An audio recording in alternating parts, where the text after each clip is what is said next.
Good evening and welcome to Opinions Plus. I appreciate your taking the time to view the channel, and if you put comments down, please do. The comments are not just for me, the comments are for everybody. Share your ideas.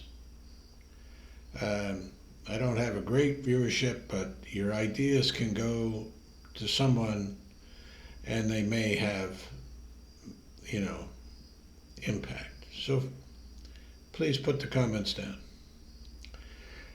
And I'll try to get to them more as I go along, but I've had problems getting to them due to my non technical nature, I guess. I don't know. But anyway, please do.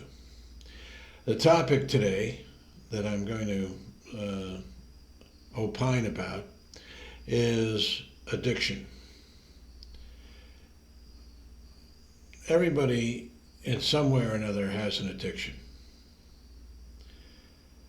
You know, the obvious addiction, like smoking, for example. I smoked for many, many years. Quit for significant periods of time, and one started back up again, quit again 30 years ago, and, you know, hadn't smoked since. But it stays with you. There are times still today, comes back. There are little thoughts there. Um, Cigarette smoking, the nicotine is just, according to many, one of the worst addictions there are. It's physical and psychological. Drug addictions, terrible. You know, there's tremendous psychological and physiological concerns there. I am not here to guide you to a, you know, a link to somebody or whatever. That's going to be your own research. But I am here to tell you that there are buku addictions out there that you have to stop and think and start to communicate to others about. But before you communicate to others, I suggest you communicate to yourself.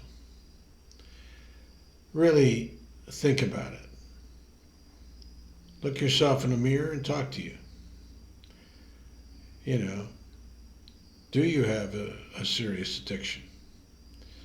There's addictions, like I said, to smoking, to drugs, to alcohol, to gaming, to a variety of things. You know, there's, you know, the alcohol thing has been around for centuries, obviously. And you have AA and you have all the other, you know, things that people know about. But people still get addicted to it. They do. Why? Ask yourself why. You know, it's not just one drink or two drinks or 10 drinks or whatever your quota is. You know, do you really need it? Is it a part of your life? Can you do away with it? Has it creeped into you that you need it, you know, to have something every day? Look at it, evaluate it. So that's what it has to be done.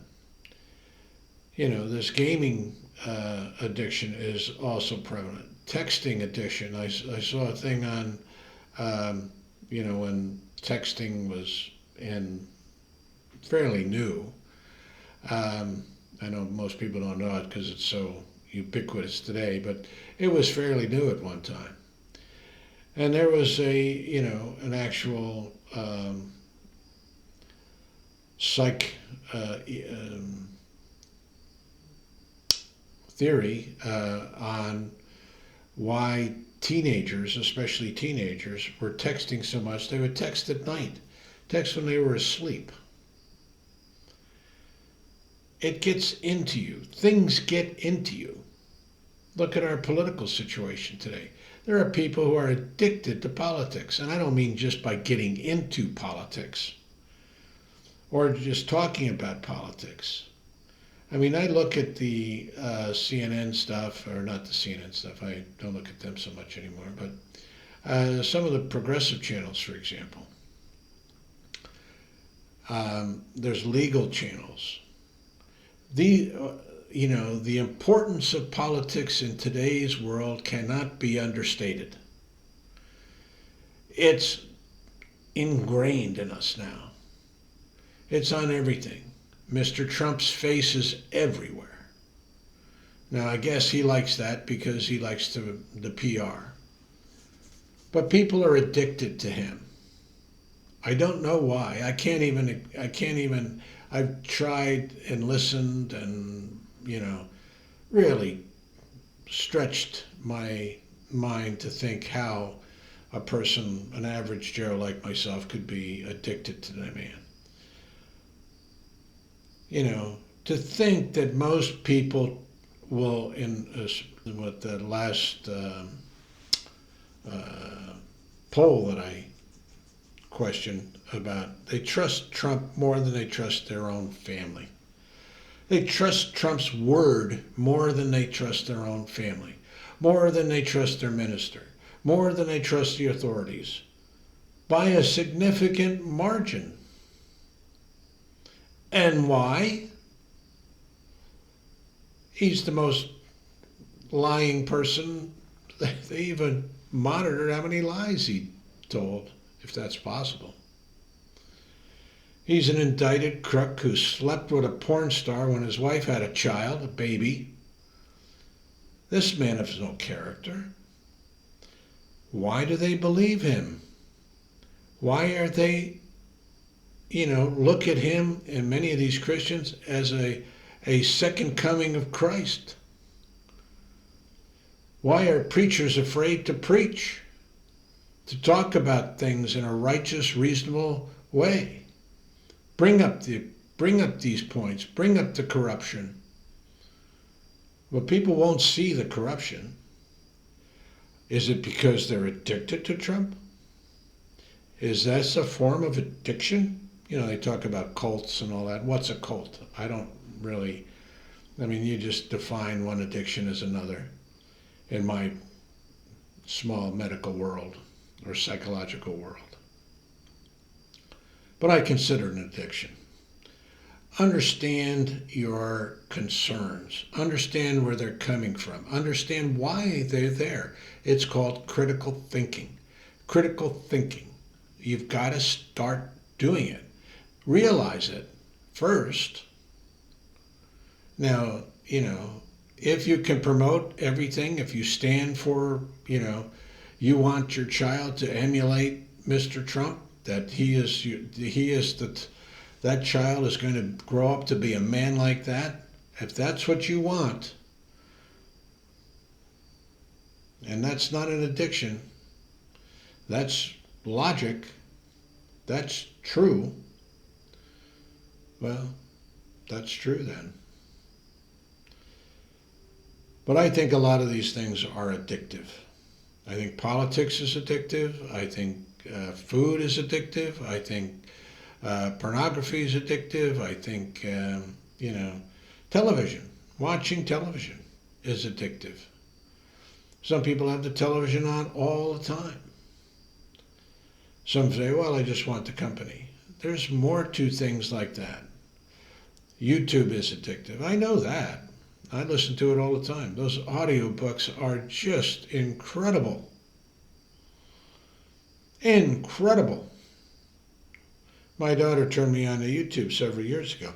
I didn't know that they had so many wonderful opportunities to listen to all types of authors and thinking and sci-fi and history and this. It's a world open. But it's also an addictive quality to it. And it's not just that. Like I said, I think I said earlier that there's, you listen to these news commentaries, these short clips.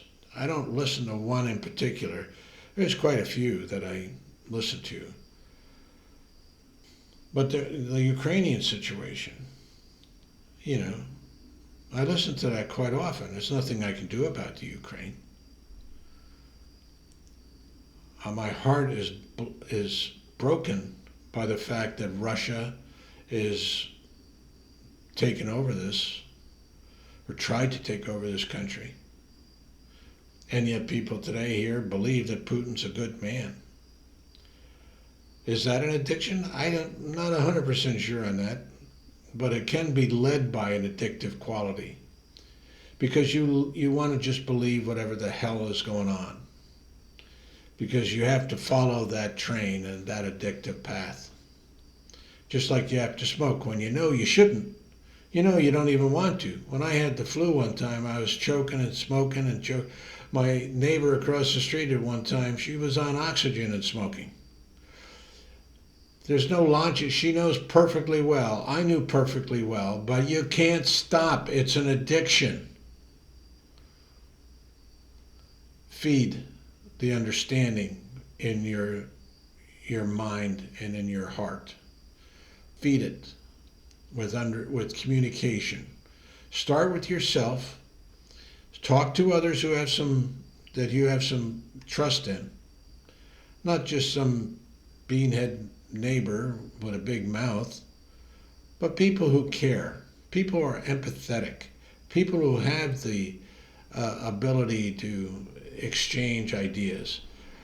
And if you go to a counselor, be careful, for crying out loud. There's a lot of nuts out there. They are just crackers. I've been to a few.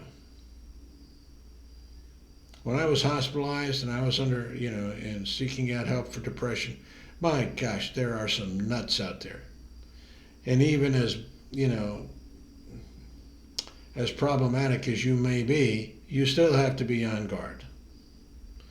But the majority of them are good and decent, honorable, caring people. You may not get along personally, but find the ones you can talk to. Find the one that you can, sync with. But it helps. Believe me, it helps. It will guide you.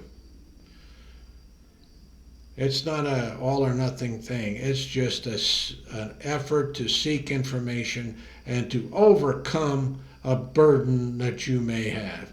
If the addiction doesn't give you any problems whatsoever, who cares? Big deal. You're addicted to something.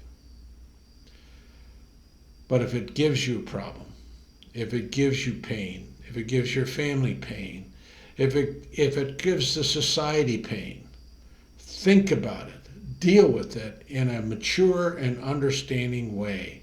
Starting with yourself, go out on the back porch, contemplate, think about it.